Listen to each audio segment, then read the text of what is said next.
Star Wars is in a state of disarray, and fans are left wondering, what is the future of Star Wars? After the success of Andor, a lot of people are left wondering, is that going to change the future of Star Wars? A lot of people loved it, saying it was the best content ever. A lot of people really didn't like it, saying it wasn't Star Wars at all. So today we're going to be talking about, is Andor the future of Star Wars? Will it change the direction that we are headed in as Star Wars fans? So Josh, what are your overall thoughts about this show? Do you think that overall Lucasfilm is going to see the success of the show and course corrects?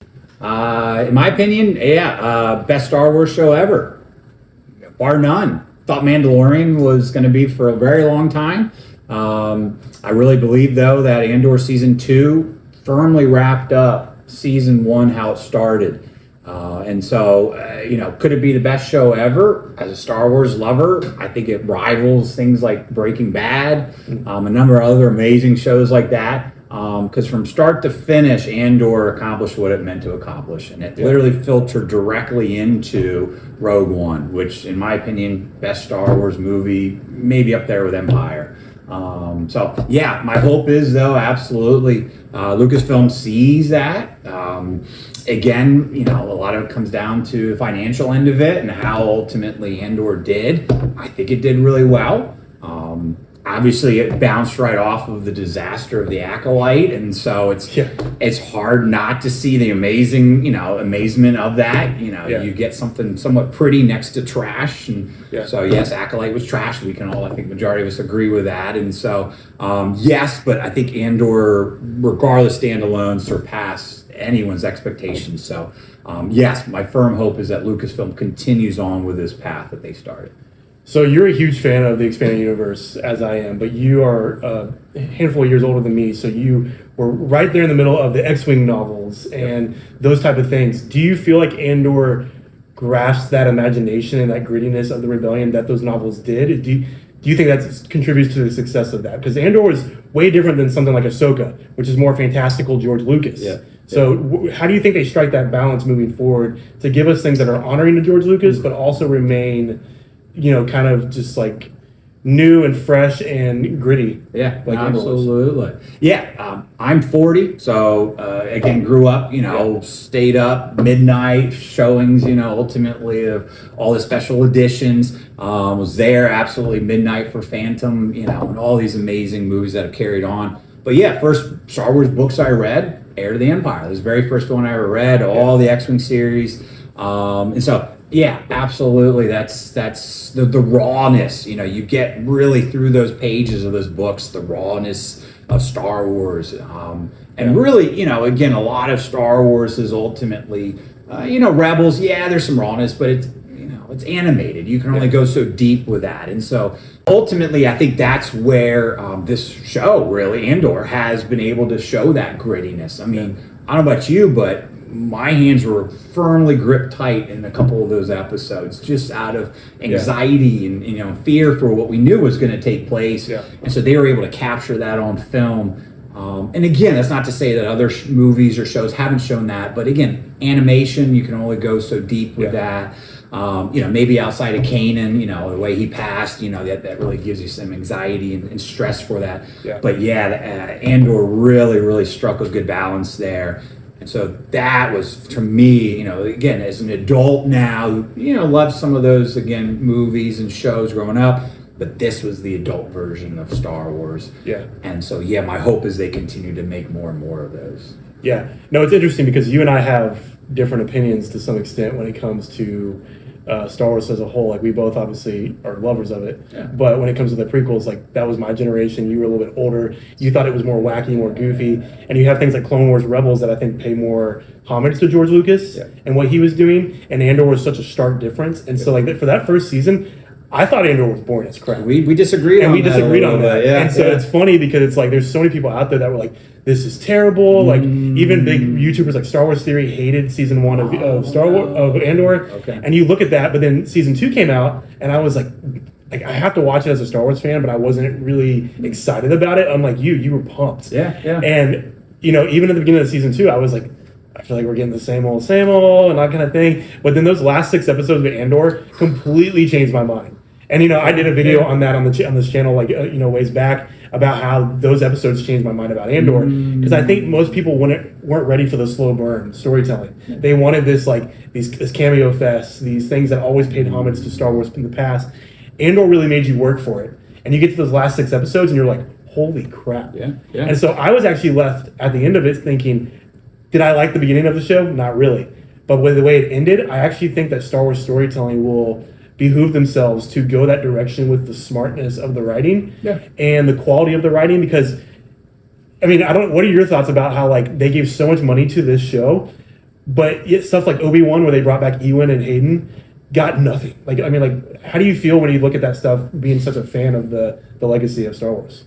Yeah, that strikes a tough challenge, and again, I appreciate it because there is a little bit of a generational difference in many instances for Star Wars fans, right? And I was high school when Fandom came out, and I loved it. Don't get me wrong, but with the introduction of Jar Jar or what have you, as a mid-teens right there, felt a little childish. So still watched it, but again, that having grown up with a little bit more of the grittiness and rawness of the original 3 movies, original trilogy, I really appreciated that. And so I think Andor really was able to show that. And I really felt Andor was very much like the classic movies like The Shining, where it starts very, very slow, gradual. There's that character development, introduction, but when it ramped up, and we all knew, we know the end story of that. But we were engaged with that. As for the financials, as to how much money they were getting, I don't know if that had to do with just more, we knew the story and what they'd already started a story. We knew the end point with Rogue One, and so how much do they want to truly develop this? Whereas with Ahsoka, we don't really know. This is still going forward, and so they're honestly, probably a lot of the money is going towards these actors. I don't know. I can't speak for them. And so, how much is going towards the production of that show? I thought Ahsoka first season was pretty good. Yeah. Was it great like Andor? I don't think so. Right. But again, maybe it was like season 1 Andor, as you were saying, in your opinion, where it starts slow and ramps up. Right. Hopefully Ahsoka goes that way. Yeah, we're actually hearing rumors that Ahsoka season 2 will not be in the volume like Mandalorian is. We're actually going to get real on-set locations like in Europe, in Pinewood Studios where they filmed the original movies. And so I'm hoping that because they saw the Andor success, they're giving a little bit more room to breathe for Ahsoka, filming on bigger locations with this bigger scope with the Mortis gods and that kind of stuff. So hoping that's the direction we're going to get.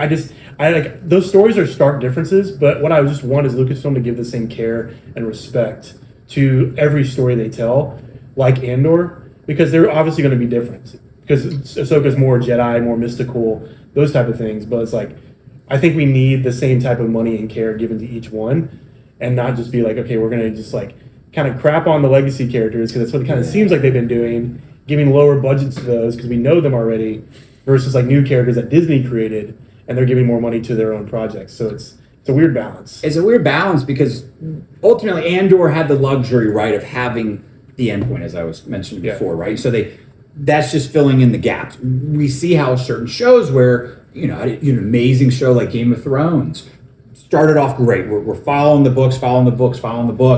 And then when we got past the books, you saw how that show, the last season, half 2 seasons, just, I think I can speak for most people, not everyone, I realize, but from a start to finish show, it didn't accomplish what it meant to accomplish. It really took a nosedive. Again, do they have that end point, things like Ahsoka, where they know where they want that character and what have you to go? I don't know, right? So again, it might be one of those things where season by season, there's some highs and lows. And so I was very surprised with even something like Obi-Wan, frankly, where you already have a little bit of a template, where he ends up. But at the end of the day, that was a weaker show in my opinion. And so, it'll be very interesting to see. My hope is that with Disney in general, that maybe they have a great outline now. I think we thought that they did in the past, and it didn't really lead very well. Well, as you know, there's been a lot of criticism with leadership. So Kathleen Kennedy is obviously still president. Dave Filoni does a lot of the animation, even more of these live action. Jon Favreau tends to it's like he's not really involved as much anymore, maybe with the Mandalorian movie. But what do you think needs to change from a leadership perspective or a creative perspective for Star Wars to get back on track? Because Yeah. people don't really like the franchise as much as they used to. No, there's definitely been, plenty of individuals thinking that Disney's really ruined it. Yeah. I certainly think, much like Marvel, I mean, amazing stuff, content coming out, but then started just to inundate a little bit too much. And the whole quality quantity thing, I think most of us saw that, there's a little bit too much quantity being tossed out with Star Wars, and the quality really took a nosedive. And so, I think at the end of the day, in the past, at least for me, I've said in Filoni we trust, right? I mean, I think he's done an amazing job. Now, how much is he really looking at, disasters like Acolyte? Was he really overseeing that? Yeah. If he was, then you got to peg that on him and say that was trash, right?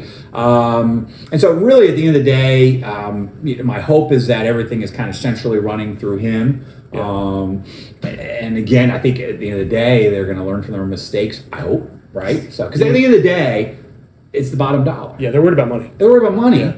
And if you're putting out content that's not going to, how quickly did Acolyte get canceled after? I mean, it came down to dollar and cents, right? And so at the end of the day, they want to make money. They're not going to put out content that's not making money. And I think as Star Wars fans, we have this amazing influence. After a while, I stopped watching Acolyte. It was trash after the first few episodes, in my opinion. And so, absolutely hit them where it hurts, right? In the pockets. And so, I mean, I'm one of those that says Kathleen needs to go. I think she had her chance after George trusted her. Filoni, I was also a big fan, but my trust has been wavered a little bit. So it's like, do they just need a creative overhaul? Does Disney need to get rid? I don't think Disney's ever going to get rid of Star Wars, but would a sell of the company change it? Like, you kind of wonder, but I'm hoping that Hollywood's going to start course correcting a little bit with their stories. I think Star Wars can be salvaged. It's just they did a lot of damage. And I think people like even Sam Witwer, who voices Maul and played Starkiller back in the day with Force Unleashed, he's somebody that they have in their pocket that knows a lot about the lore. It's like, bring him in for creativity too, because he's a fan. And you need fans that understand it, but also understand the business side of it to be able to pull that off. So I think we all got excited. What year was it that they announced all the Mandalorian and all these other shows? Yeah, I don't remember. That was, what was it, back in, because that was after the sequels. So I think it was 2019 maybe. I believe it was pre-COVID, right? And so I remember the excitement to see all these different shows. But in hindsight, and again, hindsight's 2020, but in hindsight, looking at it, they're all over the place. And again, I think I'm a little bit more optimistic going forward that now they're realizing how can we connect a lot of these. Why did Andor come about? Again, they did a great job. Why was that so successful? Because they connected things.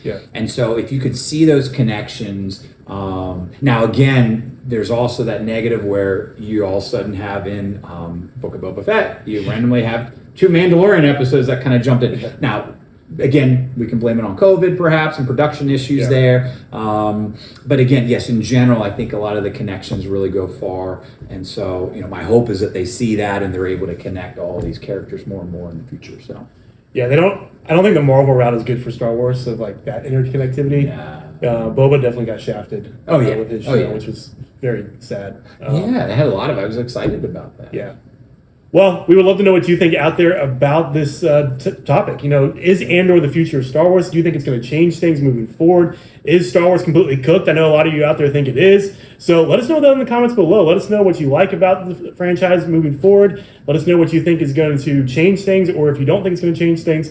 But like this video, subscribe to our channel. Make sure you hit that notification bell so you don't miss another video from us. But until next time, we are Fandom Fix. See ya.